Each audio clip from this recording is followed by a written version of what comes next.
নমস্কার, দিশা ইউটিউব চ্যানেলে সকলকে স্বাগত। যারা আমাদের অনুষ্ঠান দেখেন, আশা করি তাদের আমাদের এই অনুষ্ঠান ভালো লাগছে, উপকারে আসছে। সামনে অনেকগুলি পরীক্ষা আছে, সেই পরীক্ষার জন্য আমরা তৈরি হন। WBCS পরীক্ষারও ফর্ম ফিল আপ হয়ে গিয়েছে, অল ইন্ডিয়া পরীক্ষা অনেকগুলো আছে। নিয়মিত আমাদের অনুষ্ঠান দেখতে থাকুন, আশা করি আপনাদের কাজে লাগবে। আমাদের যে সাবজেক্ট ভিত্তিক যে ক্লাসগুলো হয়ে থাকে, তাতে জিওগ্রাফি বা ভূগোল, তার মধ্যে অন্যতম হচ্ছে ভারতের ভূগোল। সেই ভারতের ভূগোলের বিভিন্ন কোশ্চেন নিয়ে আমরা টপ 10 কোশ্চেন শুরু করেছি। আজকে তারা ক্লাস 3। আশা করি আপনাদের এটি ভালো লাগবে, ক্লাসটি উপকারে আসবে। আমরা চেষ্টা করি কোশ্চেনগুলো দিতে ইংলিশে, কিন্তু প্রত্যেকটা কোশ্চেনে আমরা বাংলা অনুবাদ করে দিচ্ছি, যাতে আপনাদের বুঝতে সুবিধা হয়। কারণ অনেক ছাত্রছাত্রী আছেন যারা বাংলায় পরীক্ষায় দেন বা বাংলায় স্বাচ্ছন্দ্য বোধ করেন, তাদের জন্য আমাদের এই উদ্যোগ। ইংলিশে সমস্ত টার্ম শিখতে হবে, কারণ অনেক পরীক্ষা আছে যেখানে কোশ্চেনটা ইংলিশেই হয়ে থাকে। ফলে বাংলা মিডিয়ামের ছাত্ররা যেমন তারা কোশ্চেনটি জানতেও পারবে, তার পাশাপাশি সেই কোশ্চেনটি ইংলিশে হলে কেমন হয় সেটাও দেখতে পাবে। এই দুটো দিক চিন্তা করি আমরা কোশ্চেনগুলো ইংলিশে করেছি। আশা করি আপনাদের কাজে লাগবে। চলুন আসা যাক আজকের ক্লাসে। প্রথম প্রশ্ন, the Vindhyan system of rocks is important for the production of, অর্থাৎ যে পাথরের বিভিন্ন যে ভাগ আছে, তাদের বিন্ধ্যা সিস্টেম যে আছে পাথরের, সেটি কি জন্য বিখ্যাত বা দরকার, গুরুত্বপূর্ণ? Option A, pressure stone and building materials, অর্থাৎ দামি দামি পাথর এবং হচ্ছে বাড়ির যে পাথর লাগে সেই পাথরগুলোর জন্য। Iron or and manganese, iron বা লোহা এবং ম্যাঙ্গানিজের আকরিকের জন্য। বক্সাইট অ্যান্ড মাইকা, বা বক্সাইট এবং মাইকা বলতে অফরোড আকরিকের জন্য। কপার অ্যান্ড ইউরেনিয়াম, অর্থাৎ কপার এবং ইউরেনিয়ামের হচ্ছে আকরিকের জন্য। দেখে নেব সঠিক উত্তরটি কোনটি। সঠিক উত্তরটি হলো pressure Stones and building materials, অর্থাৎ বাড়ি তৈরির যে সমস্ত পাথর লাগে সেই পাথর এবং দামি পাথরের জন্য বিন্ধ্যান সিস্টেম খুব ইম্পর্টেন্ট। পরবর্তী প্রশ্নে আসি। Surface water resources are highest in, surface water অর্থাৎ ভূপৃষ্ঠ উপরে যে জল আছে সেই জলের সব থেকে বেশি কোথায় দেখা যায়? প্রথম অপশন আছে গঙ্গা প্লেন্স, অর্থাৎ গঙ্গা দোয়াব অঞ্চলে। নর্থ ইস্টার্ন ইন্ডিয়া, উত্তর পূর্ব ভারতে। পেনিনসুলার ইন্ডিয়া, অর্থাৎ দক্ষিণাত্য মালভূমি এরিয়া, সেই মালভূমি এরিয়াতে। ইন্ডাস প্লেন্স, অর্থাৎ সিন্ধু নদীর অববাহিকাতে। দেখে নেব সঠিক উত্তরটি কোনটি। সঠিক উত্তরটি হচ্ছে গঙ্গা অববাহিকা, গঙ্গা প্লেন্স। পরবর্তী প্রশ্নে আসবো। Which one among the following cities is called the zero mile centre of India, অর্থাৎ নিম্নলিখিত শহরগুলির মধ্যে কোন শহরকে জিরো মাইল সেন্টার বলা হয়? এখন ব্যাপারটা জিরো মাইল সেন্টার কথাটা কেন দেওয়া হলো সেটা বুঝতে হবে। অর্থাৎ ভারতবর্ষের সব থেকে মধ্যবিন্দু একদম যেখানেতে, সেটাকে জিরো ধরে আমরা সব দিকে তার দূরত্ব মাপা আরম্ভ করি। তো সেই জিরো মাইলটা কোন শহরকে আছে বলে মনে করা হয়? 4টে অপশন: কানপুর, এলাহাবাদ, নাগপুর এবং নিউ দিল্লি। সঠিক উত্তর দেখে নেবো কোনটি। সঠিক উত্তর হচ্ছে নাগপুর। নাগপুর ভারতবর্ষের একদম মধ্যভাগে অবস্থিত। এখানে জিরো মাইল পার্কও আছে এবং এই জিরো মাইল পার্কের মধ্যে একটি ট্রিগোনোমেট্রিক্যাল একটা মনুমেন্টও আছে। পরবর্তী প্রশ্নে আসবো। With which country India has the longest international boundary, নিম্নলিখিত দেশগুলির মধ্যে ভারতের সব থেকে বেশি কার সঙ্গে আন্তর্জাতিক সীমানা আছে? 4টে অপশন: নেপাল, পাকিস্তান, চায়না এবং বাংলাদেশ। অর্থাৎ ভারতবর্ষের সঙ্গে কোন দেশের সব থেকে বেশি লম্বা দীর্ঘ আন্তর্জাতিক সীমানা আছে? সঠিক উত্তর দেখে নেব। সঠিক উত্তরটি হলো বাংলাদেশ। দেখুন, বাংলাদেশকে সব দিক থেকে ভারত ঘিরে রেখেছে, ফলে বাংলাদেশ হচ্ছে বর্তমানে সেই দেশ যার সঙ্গে ভারতের সব থেকে লম্বা সীমান্ত রেখা আছে। পরবর্তী প্রশ্নে আসবো।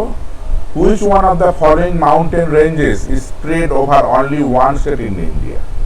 অর্থাৎ ভারতবর্ষের কোন মাউন্টেন, কোন পর্বতমালা যেটি মাত্র ভারতবর্ষের একটি রাজ্যের উপরই শুধু বিস্তৃত আছে? চারটে অপশন আছে: আরাবল্লী, সাতপুরা, অজন্তা এবং সহ্যাদ্রি। দেখে নেব সঠিক উত্তরটি কোনটি। সঠিক উত্তরটি হলো অজন্তা। এটি মহারাষ্ট্র রাজ্যের মধ্যে শুধুমাত্র অবস্থিত। পরবর্তী প্রশ্নে আসবো। In which one of the following islands of India an active volcano is found? ভারতবর্ষের একমাত্র জীবিত ভলকানো বা আগ্নেয়গিরি কোন দ্বীপে পাওয়া যায়? চারটে অপশন আছে: কার নিকোবর দ্বীপ, নানকৌরি আইল্যান্ড, ব্যারেন আইল্যান্ড আর মায়াবন্দর আইল্যান্ড। এই চারটে আইল্যান্ডের মধ্যে কোন আইল্যান্ডে পাওয়া যায়? সঠিক উত্তরটি হলো ব্যারেন আইল্যান্ড। ব্যারেন আইল্যান্ডই হচ্ছে একটি ভলকানো আছে, যে ভলকানোটি সুমাত্রা থেকে মায়ানমার যে বিস্তৃত যে ভলকানো যে সিরিজ আছে তার মধ্যে একটি ভলকানো এখানে আছে এবং তার নাম হচ্ছে নারকন্ডাম ভলকানো, সেটা হচ্ছে এখানে অবস্থিত। পরবর্তী প্রশ্নে আসবো। Which one of the following is the oldest mountain range in India? ভারতবর্ষের সব থেকে প্রাচীন পর্বতমালা কোনটি? চারটি অপশন: হিমালয়স, আরাবল্লী, সাতপুরা এবং নীলগিরি। আমরা দেখে নেব সঠিক উত্তরটি কোনটি। সঠিক উত্তরটি হলো আরাবল্লী। হিমালয় অনেক নবীন পর্বতমালা।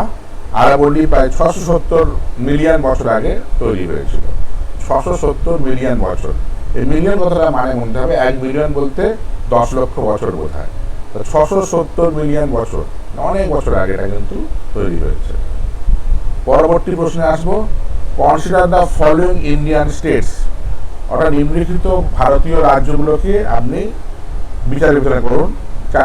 পাঁচটা রাজ্যের নাম দেওয়া আছে: Chhattisgarh, Telangana, Andhra Pradesh, Uttarakhand, Tamil Nadu. Which among the states given above are the largest and smallest respectively in terms of geographical area? অর্থাৎ ভৌগোলিক দিক থেকে ওপরে যে 5টি রাজ্য বলা আছে, এই 5টি রাজ্যের মধ্যে সব থেকে বড় এবং ছোট কোনটি? অপশন অনেক দেওয়া আছে: এ, বি, সি, ডি। এতে আছে 3 আর 4, বিতে 3 and 2, সিতে 1 and 4, ডিতে 2 and 5। দেখে নেব সঠিক উত্তরটি কোনটা। সঠিক উত্তরটি হলো 3 and 4, অর্থাৎ সব থেকে বড় হচ্ছে অন্ধ্রপ্রদেশ আর সব থেকে ছোট হচ্ছে উত্তরাখণ্ড। এখন মনে প্রশ্ন আসতে পারে, এটা কি ভারতের মধ্যে ছোট বড়? তা নয়, কিন্তু এই 5টির মধ্যে কোনটি ছোট কোনটি বড় সেটা জিজ্ঞেস করা হয়েছে। প্রকৃতপক্ষে ভারতবর্ষের এই মুহূর্তে যে ভৌগোলিক অবস্থা আছে সেখানে সব থেকে বড় রাজ্যটি হলো রাজস্থান এবং সব থেকে ছোট রাজ্যটি হলো গোয়া।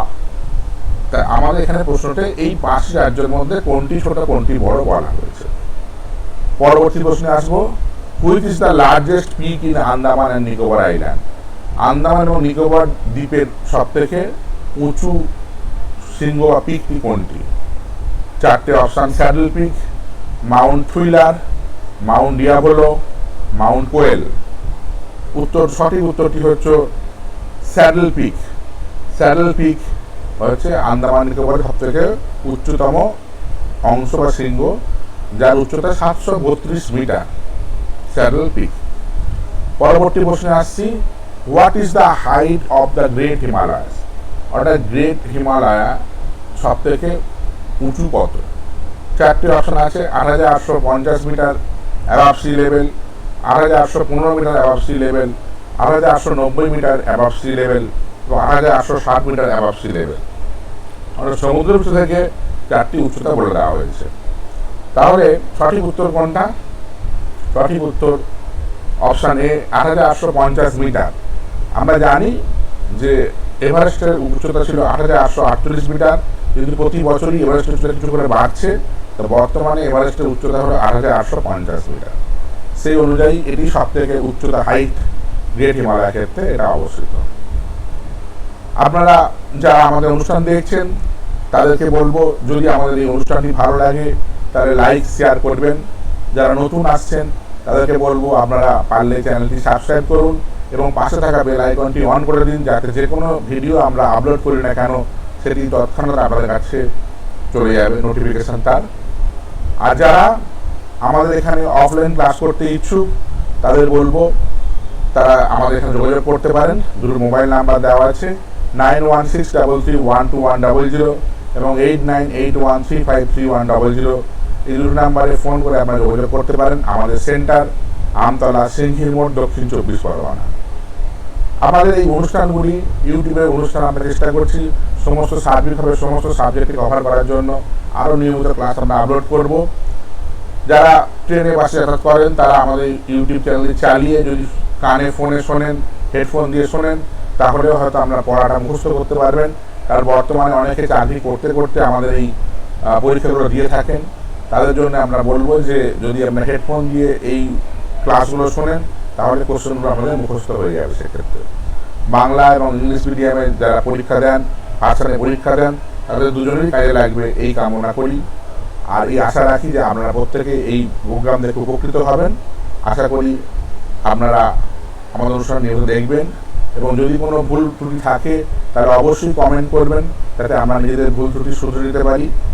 আগামী দিনে আরও ক্লাস নিয়ে আসবো। আজকে এই পর্যন্তই। নমস্কার।